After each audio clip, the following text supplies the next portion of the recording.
So let me just share with you real quick how I came here, and then I'm going to get into the presentation.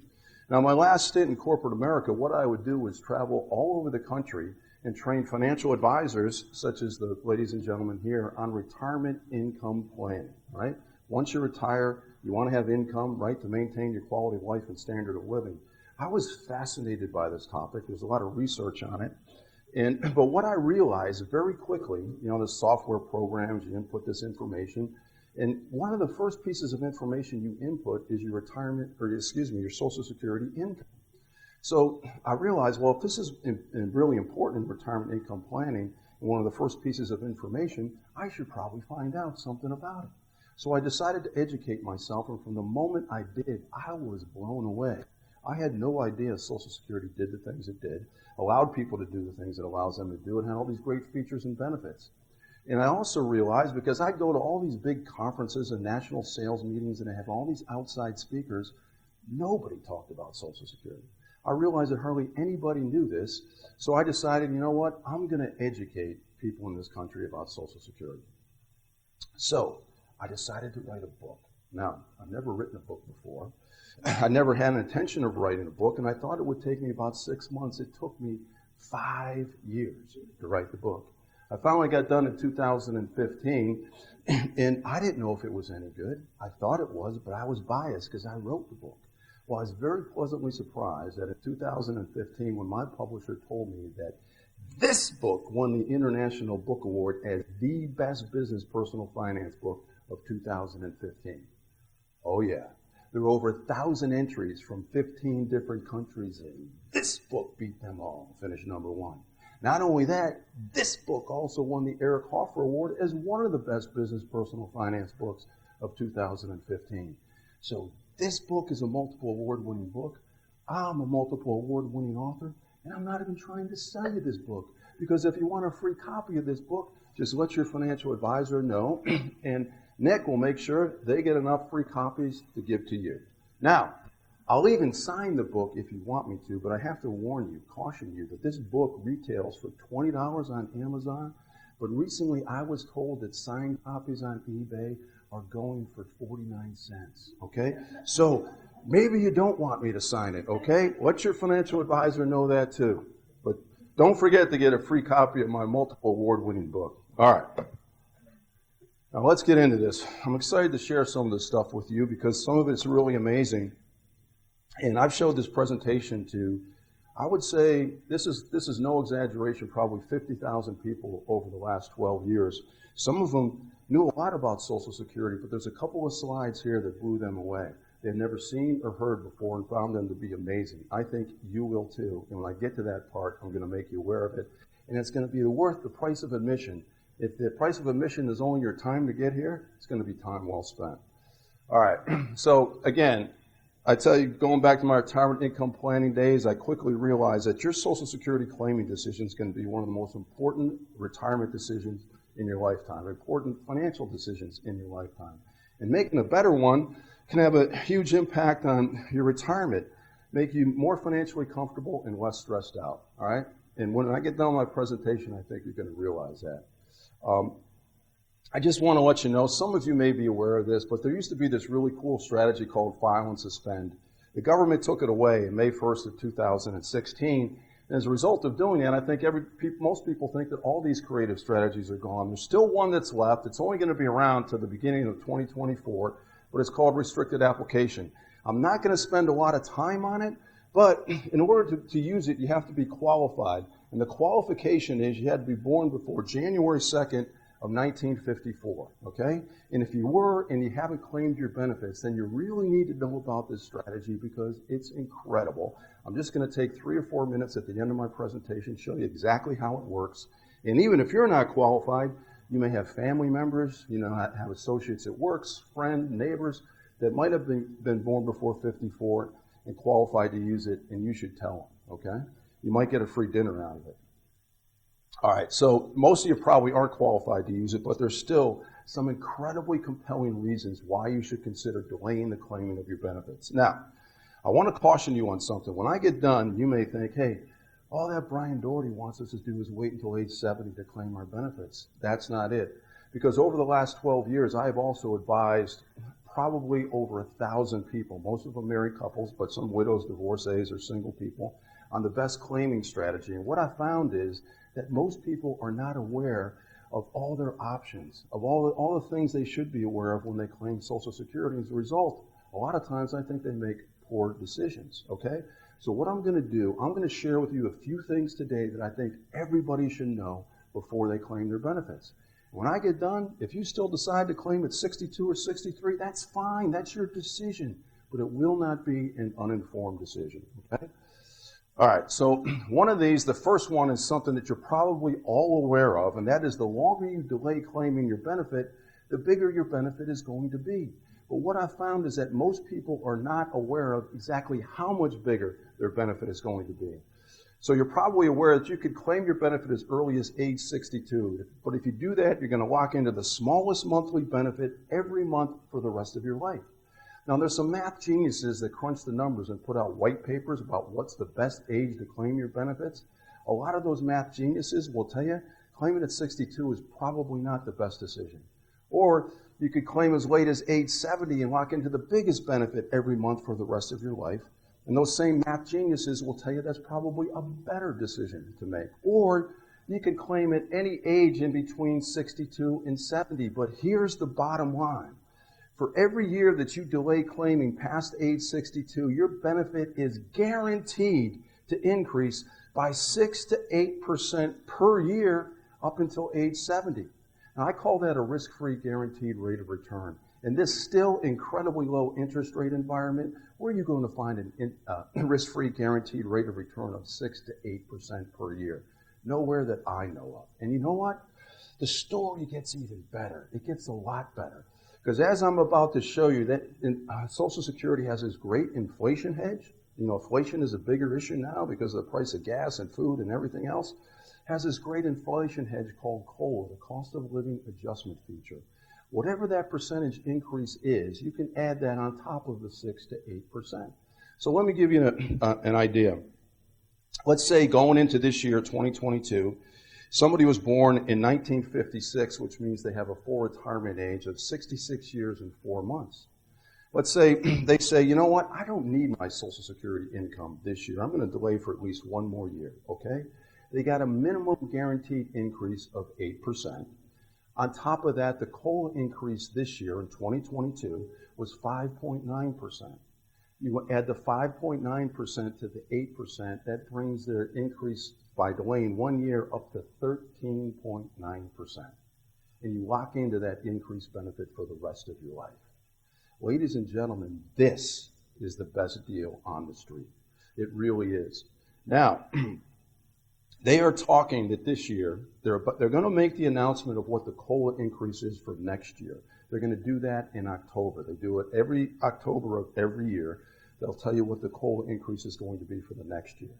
Now, a lot of experts are predicting, because where inflation is, it's running ahead of last year, that the COLA increase could be 8, 9, or 10%. All right? Let's say it's 9%. Let's go in the middle. So going into 2023, the same example, let's say that person gets to age 67 in 4 months, whatever, decides, you know, I still don't need my income next year. They're going to delay one more year. They get another minimum increase of 8%. If the COLA increase next year is 9%, add that to the 8, it's a 17% increase just by delaying another year. It's incredible, all right? And don't think that you have to claim your benefit to get that COLA increase. You don't. Even though you're not claiming receiving your benefit, you still get that COLA increase added on to that 6 to 8%. All right. So, and you know, some people say to me, Brian, I just can't wait till age 70 to claim a benefit. I said, okay, that's all right. But if you can delay 2, 3, 4, 5 years, 6 years, your benefit is going to be so much bigger because of the 6 to 8% guaranteed increase for every year that you delay past 62 and the COLA increase on top of it. Really is an incredible deal. This is just a bar chart that shows you these are monthly benefit amounts. And I haven't adjusted them for inflation, but you can see that every year that they delay, the benefit increases. Now, I'm going to share with you some other reasons why I think you should consider delaying. Or if you're a married couple, at least who has the larger benefit. that spouse should consider delaying as long as possible. One is longevity. I'm going to share with you the definition of life expectancy. I think it will surprise you. I know that because about 13, 14 years ago, when I found out the true definition, I was surprised. Show you how to maximize the dollar benefit of COLA, this great inflation hedge I'm telling you about. How to get the biggest benefit from it. A lot of people get the smallest benefit from it. I'm going to show you how to change that. Maximize the survivor benefit. Every married couple, especially if you're a married woman, should know how the survivor benefit works. At some point in the life of a married woman, it's probably going to play a critical role in her maintaining her quality of life and standard of living. And I'll share with you exactly why. And then I'm going to real quick take you back to my retirement income planning days and show you how if you make a better Social Security claiming decision, you can make your assets and savings, which you've probably worked at saving and accumulating all your life, how you can make them last a lot longer in your retirement, hopefully as long as you live, if not longer, so you can leave some of this money to your heirs. All right, so life expectancy. What is it? If we look at men and women in this country, put them together, they have a life expectancy of age 78. And I think when people hear that, life expectancy in the United States is age 78, that people think that most people die by age 78. No, that's not it at all. Life expectancy is simply a statistical term. It is a mean average. And what it means is that 50% of people will die before age 78, but 50% of people live up to and beyond age 78. And I tell financial advisors all over the country, if you're doing any kind of retirement income planning, there's a 50% probability that you're going to live up to and beyond age 78, you should plan on that happening, okay? But that's only one aspect of life expectancy. There's a second aspect of life expectancy that hardly anybody knows, and you should know it when you're determining when you're going to claim your Social Security. And that is, the longer that we all live, the farther out we push our life expectancy. So here I have a chart, okay? On the bottom are ages from age 65 up to age 105. The vertical axis is the probability of living to those ages, all right? And now, here we're going to look at the 50% probability, which is the definition of life expectancy. So if a male lives to age 65, we go up to the 50% probability, he pushes his life expectancy out to age 84. If a woman lives to age 85, she pushes her life expectancy out to age 86, and there's a 50% probability that at least one of them will live to age 90. Now, for all the guys in the room, including myself, got some really bad news for you, okay? If anybody's going to live to be age 90, it ain't going to be you. It's going to be all the women in this room. If you look at the number of men and women alive today at age 85, there are twice as many women alive at age 85 than there are men. There are 3 times as many women alive in their 90s than there are men. And if I take you back to the 2010 census, there were 53,000 people in this country age 100 or older. 44,000 of them were women. Women outlive men. It isn't even close. Social Security is a bigger issue for women because they receive their benefits for a longer period of time because they outlive us. You should just be aware of that. But there's still, even if us guys, very high probability of living into our mid-80s. Keep that in mind. And if you realize that, I think puts you in a better position to make a better Social Security claiming decision. Most people think they're only going to live to the age 80. They underestimate their life expectancy by an average of about 5 years, okay? There's a high probability of both of you living into your mid-80s. All right. So now let me get into this cost of living adjustment feature and why I think it's so important. And for the life of me, I haven't got to the amazing part, but hardly anybody really talks about this when it comes to Social Security, okay? One of the things, look, I've been in financial services for a long time. Products, inflation is a big issue when you retire, keeping up with the rising costs for goods and services, which has become a more sensitive issue in the last couple of years. But this is, I call this an inflation hedge. Hedges you against inflation, right? Puts you in a better position. Our government gives it to everybody for free. I call it one of our government's greatest gifts because it really is. And it's, for most people, it's the only pay raise they get in retirement. Now, some of you are retired, some of you may still be working. If you get a pay raise, you want that pay raise to be as big as possible, right? Unfortunately, too many people lock into the smallest pay raise from Social Security for the rest of their lives.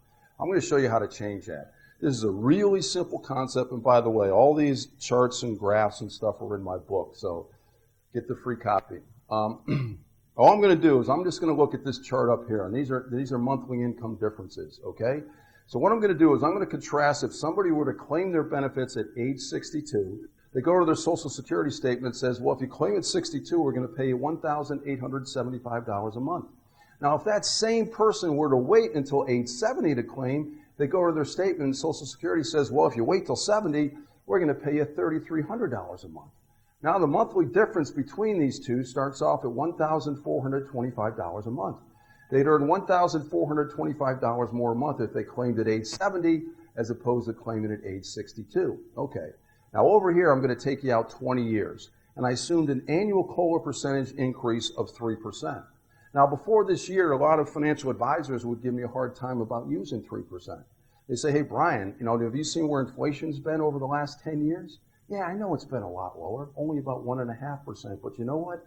Everything reverts to the mean average. And if you look at the 70-year mean average for inflation, it's 3%. That's why I used it. In fact, we might be on our way getting back to that mean average because of what's happened with inflation. Okay, so 20 years later, with a annual COLA increase of 3% per year, this $1,875 a month grows to $3,386 a month. This $3,300 a month grows to $5,959 a month, and now the monthly difference between these two has grown to $2,573 a month. Everybody gets the same COLA percentage increase. It doesn't matter when you claim your benefits. But if you apply that same percentage to a bigger benefit, it results in bigger dollar increases every year for the rest of your life. Now, if I were to take this column out, say 25 or 30 years, this difference would grow bigger and bigger. Apply the same percentage to a bigger benefit, get bigger dollar increases, bigger pay raises every year for the rest of your life. So if you want to get the biggest pay raises in Social Security, claim your benefits at age 70. If you want to get the smallest benefit increases, pay raises for the rest of your life, claim your benefits at age 62, okay? Just keep that in mind. Now, I told you it took me I started writing the book in 2010. I didn't get it published in 2015. Right before I had it published, I had some really smart math people check all the numbers. And some of them came back and said, Brian, we understand apply the same percentage to a bigger benefit, but you have a major, major flaw in your analysis. I said, I do. What is it? They said, well, here, they took me to this chart again. You have this person claiming at age 62. This column, you take them out 20 years. If you add 20 years to age 62, that brings you to age 82. Now, Brian, you have this person claiming at age 70. You take them out 20 years. If you add 20 years to age 70, that brings you to age 90. Brian, you're not comparing apples to apples. And if you were, you'd have to look at what this amount, $59.59 a month, would be at age 82, not age 90. It's going to be a lot smaller than $59.59. This difference is going to be a lot smaller, and you're going to make the case stronger for claiming early. Seems like a really valid point, right? But it's not a valid point because of the incredible way that Social Security credits COLA if you delay. Now, what I'm about to show you is, I think, one of the most incredible things I've seen in my 35 plus years in the business, all right? And when I first read about this on the Social Security website many years ago, I was like, wait a minute, I can't be reading this correctly. Nobody can do this. So I reread that portion on the website 4, 5, 6, 7 times. I realized I am reading it correctly, and I also realized that only the federal government can do what I'm about to show you. Nobody else could do this and stay in business that long, all right? Now, this next slide is the one where I've showed to over 50,000 people, and nobody had ever seen it before. And even the people in the audience that knew a lot about Social Security come up to me afterwards and say, Brian, are you sure? I've done my research. I've been to other seminars. I've never seen or heard this, and it's really incredible. I go, yeah, this is the way it works, and everybody should know this before they claim. So what I'm going to do, I'm going to take you up here. Now, I'm going to take you back to the old Social Security benefit statements. I don't know if some of you have them. They're different now. They used to only have 3 benefit amounts. Now they have a benefit for every age between 62 and 70. But just for simplicity purposes, I'm going to take you back to the old statement. Everything played off of the full retirement age, right? I assume this person has a full retirement age of 66. On their statement, it says, well, if you claim at age 66, we're going to pay you, Social Security is going to pay them $2,500 a month. Second benefit amount will show if they claim as early as possible at age 62. Statement says, well, if you claim at 62, we're going to decrease your monthly benefit to $1,875 a month. The third benefit amount will show you if you wait till age 70, the biggest benefit you could get. It says, well, if you wait till age 70, we're going to pay you $3,300 a month. Okay. Now, I'm going to take you down here. Column A are the claiming ages between 62 and 70. Column B, I show you what happens if they do claim at age 62. They start off at this $1,875 and it goes up a little bit. These are the monthly benefits, a little bit every year because of the annual COLA increase. Now, check this out. If you actually wait till age 66, they're not going to get $2,500 a month. They're going to get $2,813 a month. Why? Because if they wait till age 66, Social Security is going to take this $2,500. They're going to put it in their time machine, go back in time to when this person was age 62. They're going to see what the COLA percentage increase was for that year. They're going to apply that percentage to the $2,500. Then they're going to take that new bigger benefit number. They're going to put it in their time machine again, go back to when they were 63. They're going to see what the COLA percentage increase was for that year. They're going to apply it to that new bigger benefit number. They're going to do that for 4 years in a row. So that if they claim at age 66, they don't get $2,500. They get $2,813 a month. Why? Because they get 4 years of what I call retroactive COLA credits. Now, the story gets even better. It gets a lot better if they wait until age 70. They don't get $3,300 a month. They get $4,180 a month. Why?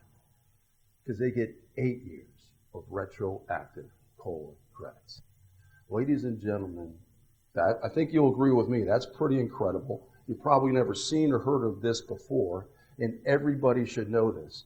I did a video probably 3 years ago. I do a lot of videos, 3 to 5 minutes on different Social Security topics. Put them up on YouTube. You get 4,000, 5,000 views. Big deal.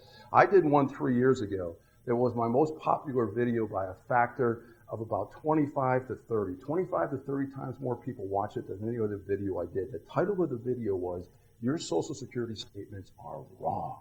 And they are. They're wrong, but they're wrong in a good way. Because your benefit amounts are going to be bigger, probably substantially bigger than the amounts that appear in your statements. Why? I just showed you why. Because of retroactive COLA credits. Now keep in mind, in order the annual COLA increase I used for this chart was 3%. Like I told you, this year the COLA increase was 5.9%. Next year the COLA increase could be 8, 9, or 10%. If we stay at these elevated levels of inflation, these benefit amounts at 66 and 70 are going to be so much bigger than even the amounts I showed you here, and so much bigger than these amounts that might appear on your statement. Everybody should know this. Go tell everybody. And again, if you tell me, Brian, I can't wait till age 70, but you can delay 2, 3, 4, 5, 6 years, your benefit is going to be so much bigger. One, because of the guaranteed 6 to 8% increase. The other is because of retroactive COLA credits. All right. Now, I want to talk about the survivor benefit real quick for married couples. And actually, divorced spouses can get a survivor benefit too. If you were married for 10 years before you got the divorce, and you don't remarry before age 60, you can still get a survivor benefit based on your ex-spouse's benefit amount. Most of the time it applies to married couples. But okay, so now, like I said before, every married woman should know how the survivor benefit works, and I'm going to share with you an incredible statistic. So for this example, I'm going to assume the wife has a full retirement age benefit of $1,900 a month. Let's say her full retirement age is 66. Husband has a full retirement age benefit of $2,500 a month. Now, before the ladies in the room get mad at me like I made the husband's benefit bigger, why would I do that? Well, 75% of the time today, the husband has the bigger benefit. Statistically, that's just the way it is, okay? That's why I made his benefit bigger. So let's say they're the same age. They both wait till their full retirement age. The wife gets $1,900. I didn't adjust it for inflation. Husband gets $2,500 a month. Husbands, like I shared with you, those longevity statistics usually overwhelmingly predecease their wives. Let's say that happens. Husband dies first. His benefit is $2,500. The wife is still alive. Her benefit's only $1,900. She doesn't have to continue to receive the $1,900. She can switch to the husband's bigger benefit of $2,500, right? Her $1,900 stops. She receives the $2,500 a month for the rest of her life. Now, that's if the husband waits until his full retirement age to claim it. Too many times what happens, the husband has the bigger benefit. He claims it early at age 62. This benefit, this $2,500, decreases because he claimed it early to $1,800 or $1,900. And when he dies, he leaves his wife with the smallest survivor benefit possible. Now, there's all kinds of research out there that widowed women over the age of 65, so many of them struggle financially after their husbands die. There's a number of reasons for it, but one of them is the husband had the bigger benefit, and he claimed it at age 62, and he leaves his surviving spouse, his wife, with the smallest survivor benefit possible, okay? That's why married women should be aware of how the survivor benefit works. Now, let me give you a chart here. So again, wife's benefit is $1,900 a month, husband's is $2,500. Over here, we're looking at the husband's claiming age. We're going to look at him claiming at 62, 66, or age 70. All right, so I've got the wife's benefit here at age 82, and it's the same. No matter when the husband claimed, it's $2,573. Now, believe it or not, it's the same because no matter when the husband claimed, whether he claimed at 62, 66, or 70, I had the wife claim her benefit at age 62. All right, you might be thinking, Brian, why would you do that? You just gave us all these great reasons why people should delay as long as they can. And now you have the wife claim at age 62? What gives? Well, again, there's some research out there that says whoever has the smaller benefit in a married couple should probably claim it early, even as early as age 62. Why? Because that's the benefit the married couple is going to receive for the shortest period of time. Because once the first spouse dies, that benefit stops. It goes away, the smaller one. So why shorten it even more by delaying the claiming of it? Claim it early, even as early as age 62, so you can at least receive that one for as long as possible, right? Because once the first spouse dies, that one stops. All right, so this is what the wife's benefit, if she claimed at 62, this is what it grew to 20 years later at age 82, $2,573. So now if the husband also claimed at 62, his benefit at 82 grew to $3,386. His benefit plus the wife's benefit combined monthly total was $5,959 a month, and that annualizes at almost $72,000 for the year. That's a decent amount of money. But if we assume the husband dies at age 82, this benefit goes away. Now her monthly income, the surviving wife, falls to $3,725 a month or $44,700 for the year. Remember, when they were both alive, their combined income was almost $72,000. Husband dies, now it drops to $44,700, a drop of almost $30,000. That's significant. If the husband had waited to age 66 to claim, the one survivor benefit, $45,515, he left his wife, would have paid her $54,180 on an annual basis. But better yet, if the husband had waited till age 70, the one survivor benefit check would have paid her $71,508. Obviously, easier to live on this than this or even that. That's how you maximize the size of the survivor benefit. I tell married couples that whoever has the bigger benefit, at the very least, that's the one you should try to delay claiming as long as possible. 2 reasons. 1, you can enjoy that bigger benefit while you're both alive. And 2, that benefit is eventually going to become the survivor benefit. And if you wait till age 60 or 68, 69, or 70, if you wait to 70, you maximize the size of that survivor benefit. Okay, one other thing I want to show you that I'm pretty sure you've never seen before. I took that same chart, and all I did was I eliminated the age 66 line, okay? So we're just going to contrast if both the husband and wife claim at age 62 to if just the husband waits and claims his benefit at age 70. So if the husband also claims at 62, 20 years later, his benefit's $33.86, the wife's is $25.73, their combined total is $59.59. Now, if just the husband waits until age 70, the size of the one survivor benefit check is $59.59. That one check is as big as these 2 checks combined. That's how you leave a survivor benefit that is as big as 2 checks in one, greatly reducing the probability that the surviving spouse, usually the wife, is going to struggle financially after the husband dies. Now, I told you I was going to share with you an incredible statistic. I got it right from the Social Security website. If you go there, they'll tell you, they send out, about 65 million people get a Social Security benefit check every month, but 2 to 4 million of those checks are survivor benefit checks.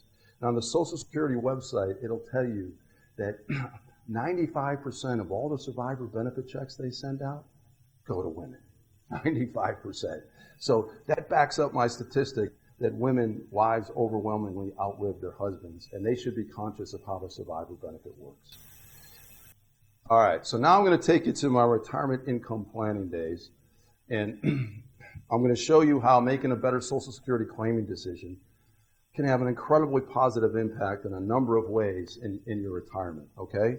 So I got the same benefit amounts for the wife, $1,900, husband, $2,500. What I'm going to do is I'm going to contrast it. They both claim as early as possible, both claim at 62, to a different strategy I'm going to show you and compare the two. So they have an annual income need at age 70 of $100,000, okay? This is so they can pay all their bills, maybe enjoy their life, whatever.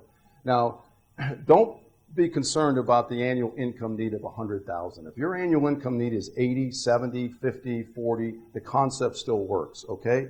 $100,000 makes the math real easy. So if both the husband and wife claim at age 62, then at age 70, with a little bit of inflation, their annual Social Security income is $50,160. But if you use the strategy I'm going to recommend, and we can increase it to $71,820. That's an increase of almost 50%, okay? So the biggest challenge, the biggest risk in retirement by far is longevity risk, the risk of living too long. It dwarfs everything out, because the longer you live, the harder it becomes to maintain your quality of life and standard of living for a number of reasons. So we're in the financial services business. There's all kinds of different insurance, right? Well, is there anything like longevity insurance? Turns out there is. And the best form of longevity insurance is guaranteed lifetime income.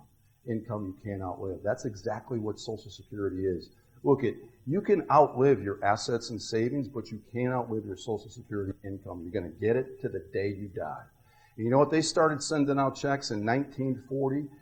Just a ballpark estimate on my part, from 1940 to 2022, somewhere between 400 and 600 million people have gotten their Social Security check to the day they died, okay? That's comforting. So by helping them make a better Social Security claiming decision, we increase their guaranteed income by almost 50%. We increase their longevity insurance by almost 50% and decrease longevity risk, the biggest risk in retirement. That's a good thing. One of the other big risks in retirement is withdrawal rate risk. Look, I talk to a lot of financial advisors. They say, my clients retire with $2 million. They think it's going to last forever. They go out and they buy vacation homes for the kids, cars, take these incredible vacations. 7 years later, they're down to like $700,000, and they say, hey, what happened? What happened was they withdrew too much money. They thought it was going to last forever, but it doesn't. So withdrawal rate risk is a big risk. So here they need $100,000, right? Social Security provides $50,160. That means they have to withdraw $49,840 from their accumulated assets and savings to meet their income need of $100,000. But over here, we increase their Social Security income to $71,820. That means they only have to withdraw $28,180 to meet their income need of $100,000. Look, you don't have to be a math major to understand that if you're only withdrawing $28,000 here as opposed to $50,000 a year over here, the assets and savings over here are going to last a lot longer in retirement. So making a better Social Security claiming decision, we also greatly reduce withdrawal rate risk.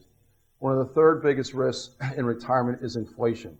Remember I told you about this COLA feature from Social Security, the best inflation hedge around? So they need 100, Social Security provides 50. That means 50% of their income need is automatically going to adjust to inflation. Here, we increase their Social Security income to $71,820, so 72% of their income need is automatically going to adjust to inflation.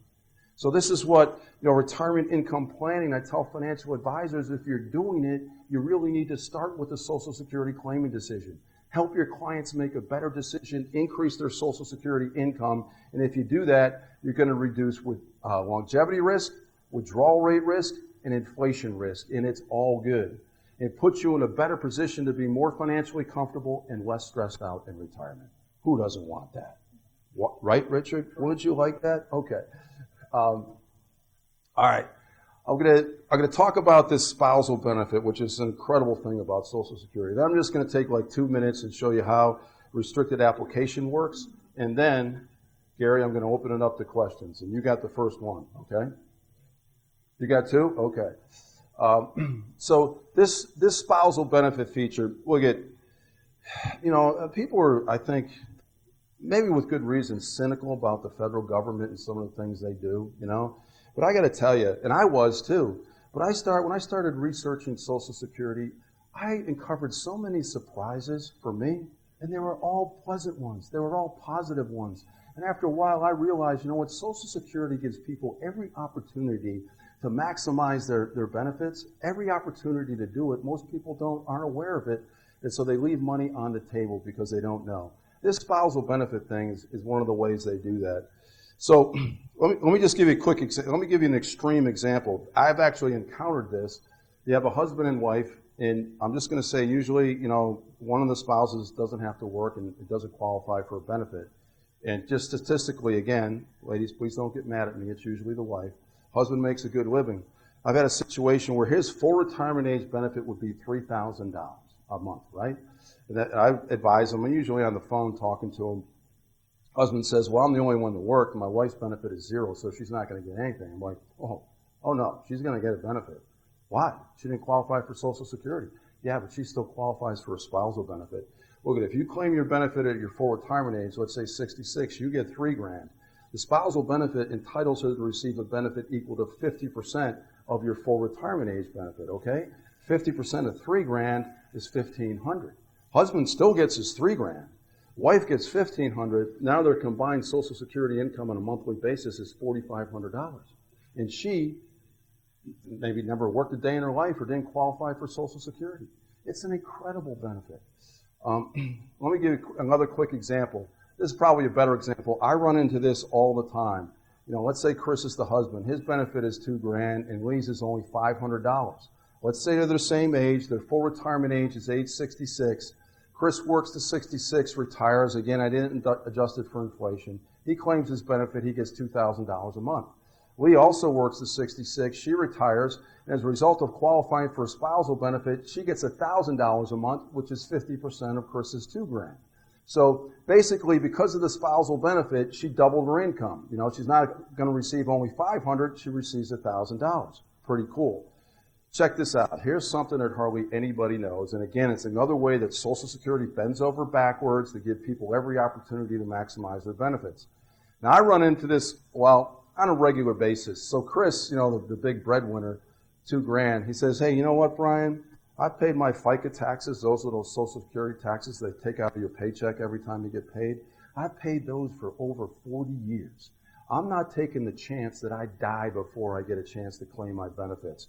I ain't waiting until age 66. What if I die at age 64? So I'm claiming at age 62. And even if I die at 64 or 5, at least I got some years of benefit payments. Okay. So Chris claims his benefit at age 62. As a result of it, he doesn't receive $2,000 a month. He only receives $1,500. It's reduced because he claimed it early. Now, Lee says, you know what? I like my job. I'm going to work until I'm 66. I'm not claiming my benefit.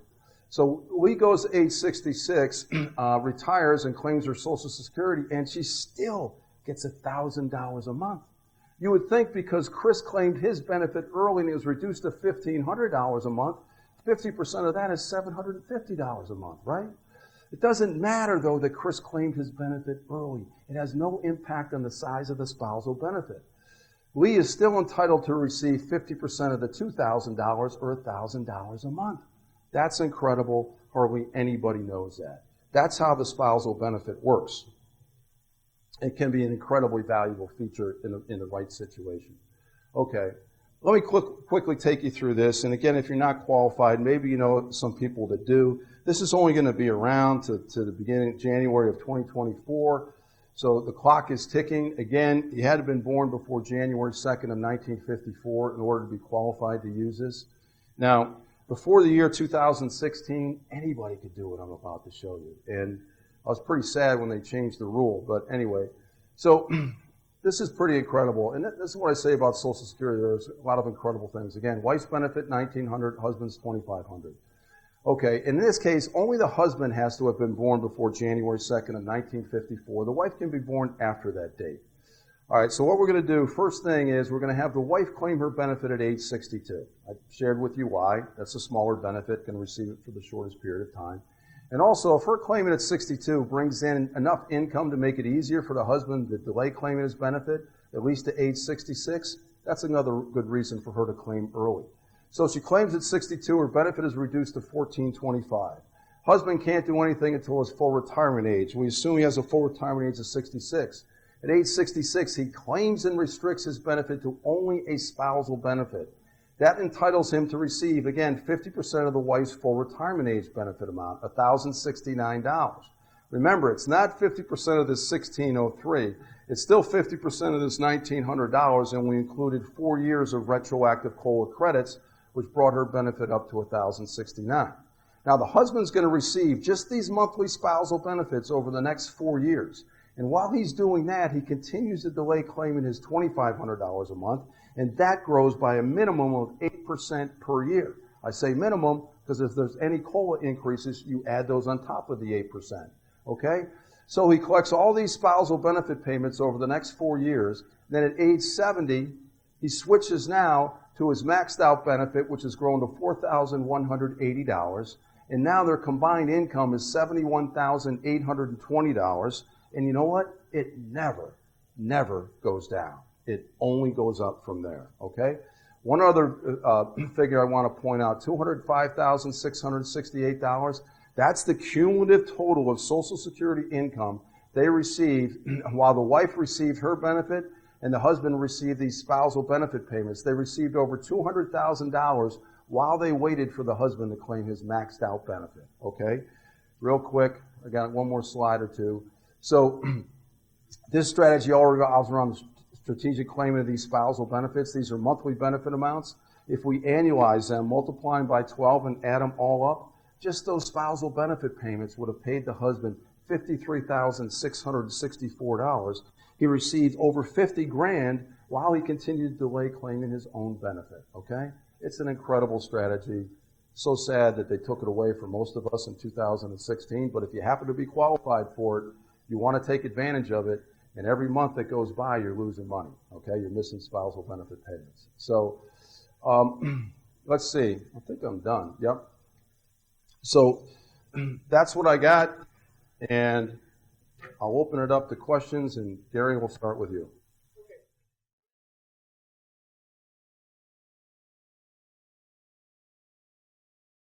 Well, here's the thing. You're talking about a break-even analysis, and a lot of people do it, and usually it's guys that do it, you know, because they think they're really smart in math. They come up to me all the time. Hey, Brian, I crunched the numbers, man. And, you know, if I wait till 70, actually, as opposed to claiming at 62, they'll tell you that the break-even age is 81 or 82. But here's what they do. Everybody calculates that age wrong. And the reason they calculate it wrong is because they don't understand that your benefit at 66 and age 70 are going to be bigger than the benefit amounts on your statements. So what they'll do, based on your question, they'll say, all right, if I claim at 62, they go to their Social Security statement, they say, I'll get $1,875 a month, but if I wait till age 70, I'm only going to get $3,300 a month, right? So they use this, they'll look at 8 years of income at $1,875, then they'll look at, all right, if I'm getting $3,300, how much is it going to take me to break even? What they don't realize is when they get to age 70, their benefit is actually going to be much bigger than the $3,300. It'll be $4,180 with only 3% COLA increase. And that brings the break-even age down anywhere, you know, depending upon the rate of inflation, it could be 1 to 3 to 4 years, all right? So they don't do it correctly. And if we have higher rates of inflation, you're going to bring that break-even age down even further. And the other thing that they say to me, especially guys, they say, Brian, I'm not going to break even to age 78. That's past my life expectancy. So I claimed early. Well, they don't understand that the longer you live, the farther out you push your life expectancy. And your life expectancy at age 62 is actually age 84. And you have a much higher probability of living up to and beyond age 78 than dying before it. But And this is what I tell people. If you want to claim at age 62 because you don't want to wait 8 years to get all your benefits, well, again, that's your decision, or that's anybody's decision. I'm just telling people you need to be aware of this stuff and how it works. Because, again, everybody that I've talked to, and there's been a number of people that do that break-even analysis, calculate it wrong because they don't take this into account. They use those benefits on their statements. And the reason their statements are wrong, so let's say you're 62 and you get your benefit statement and it has exactly these benefit numbers up there. From age 62 to age 70 on your statement, Social Security assumes that inflation every year over that 8-year period of time will be zero. Zero every year over that 8-year period of time. If there's any amount of inflation over that 8 years, that benefit at age 70 is going to be bigger, probably substantially bigger, even if it's only 1.5% or 2%, okay? So everybody should be aware of that. When you do that calculation, figure out the break-even age, you have to assume some rate of inflation where you can see what happens to it. And most people have calculated incorrectly and ends up them claiming at age 62. So keep that in mind.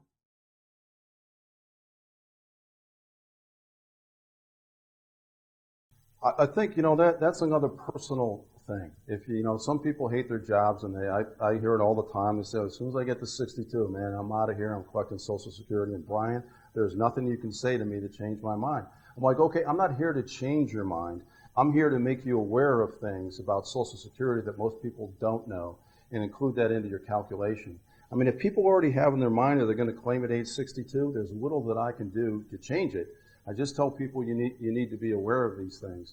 And I will tell you, there's all kinds of statistics out there. People that work longer live longer.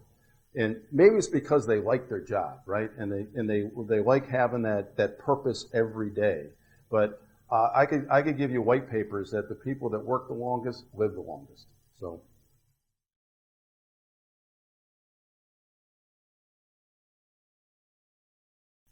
So it's a guaranteed 8% once you hit your full retirement age and every year after that, okay?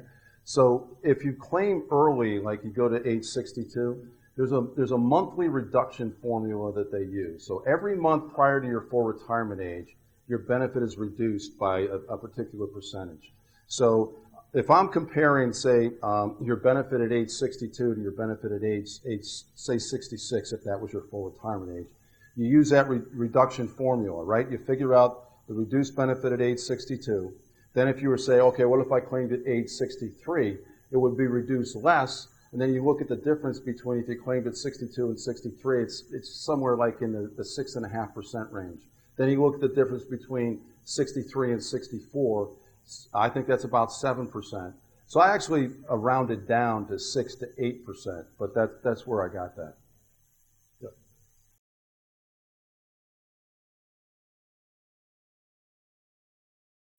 Yeah, that's a great question, and this is where a lot of people get confused, and this is where a lot of people leave money on the table. So if your wife, I'll just make up some numbers. Let's say she claimed her benefit at 62. Let's say her full retirement age benefit was whatever, $800 or $900 or $700, and she claims at 62 and it's reduced to say $500. Okay, and let's say you had a full retirement age benefit of $3,000.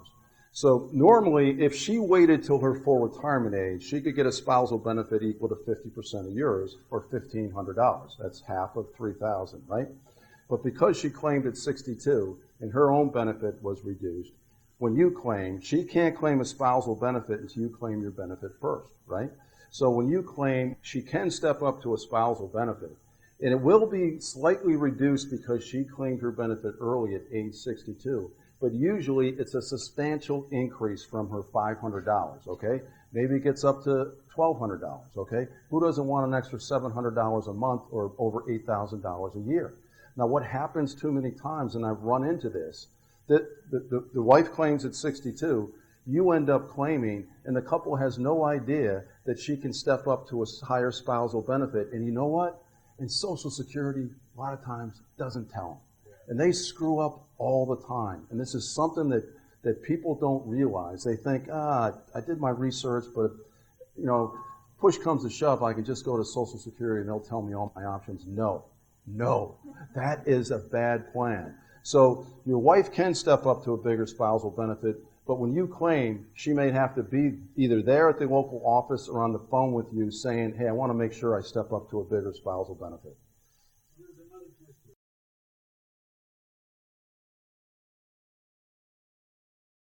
Well, if you're past your full retirement age, it won't impact you. If you claim Social Security prior to your full retirement age, like at age 62, and continue to work, you're going to be subjected to the earnings test.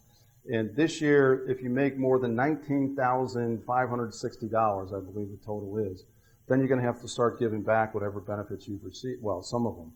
And how it works is for every $2 of earned income you receive over $19,560, then you're going to have to give back $1 of received benefits. Okay? And it won't take long for you to give back most of the benefit, or won't take much income to give back most of your benefits. But here's one thing, and I don't want to confuse you. You never lose those benefits forever. Let me give you a quick example. Let's say you had a full retirement age of 66. You claim benefits at age 62. You make too much money, and over that 4-year period of time from 62 to 66, you ended up giving back 2 full years of benefit payments, right? Okay? When you reach your full retirement age, and I'm assuming this person has a full retirement age of 66, Social Security will recalculate your benefits and add back the number of months that you had to give back. So from 62 to 66, had to give back 2 full years. Okay? Age 66, they recalculate those benefits. They'll take those 2 full years, they'll add them to the age 62 claiming age. And they'll recalculate the benefit as if they claimed it at age 64, not age 62. The age 64 benefit is substantially bigger than the age 62 benefit. So you're not going to get a lump sum, but you are going to get that benefit back over time. Most people don't know that, but yep.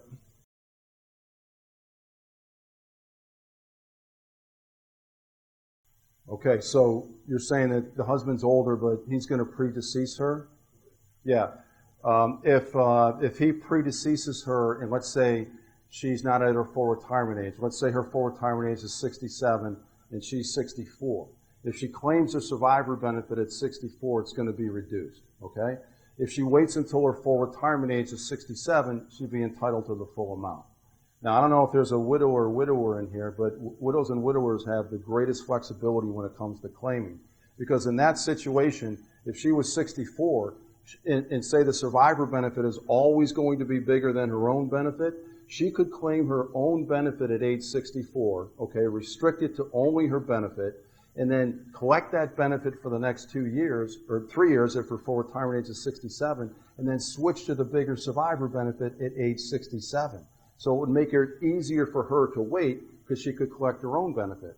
Now, real quick, let me give you another example. Let's say her benefit at age 70 will end up being bigger than the survivor benefit. So what she could do is claim the survivor benefit at age 64, restrict it to that, receive all that income all the way up until age 70, and then switch to her own maxed out benefit at age 70. So they have a lot of opportunity to maximize their benefit and receive a lot of Social Security income while they're waiting. Yep.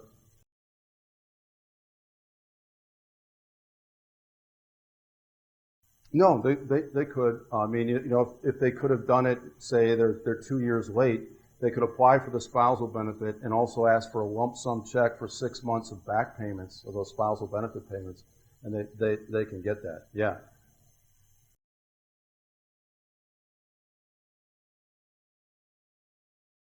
Yeah, so it does happen. They have a formula that uses your 35 highest wage earning years to determine your benefit. And if you only have 25 years in which you worked, well, their formula is still going to include 35 years, so it will include the 25 years of earnings history and 10 years of zeros, okay? And this happens when somebody take care of children or ailing parents or whatever. So if you go, when you get into say you're 60 or whatever, you're thinking of retiring at 62, but you got 10 years of zeros in that formula. Every year that you work, you're going to eliminate one of those zeros, right? And it could have a decent impact on the size of your benefit over time.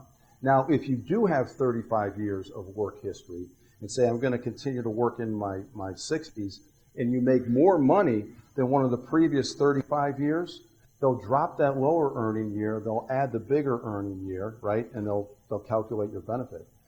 And even if you claim your benefits and continue to work, you're receiving your benefit, and you have earned income that's high enough to replace one of the lower earning income for prior years, they'll recalculate your benefit. They'll include the bigger earning year, drop the lower one, and even though you're receiving benefits, they'll recalculate your benefit and increase it going forward. If you work to be 100 years old, they'll do that every year. This is what I'm saying. It's a really great program, right?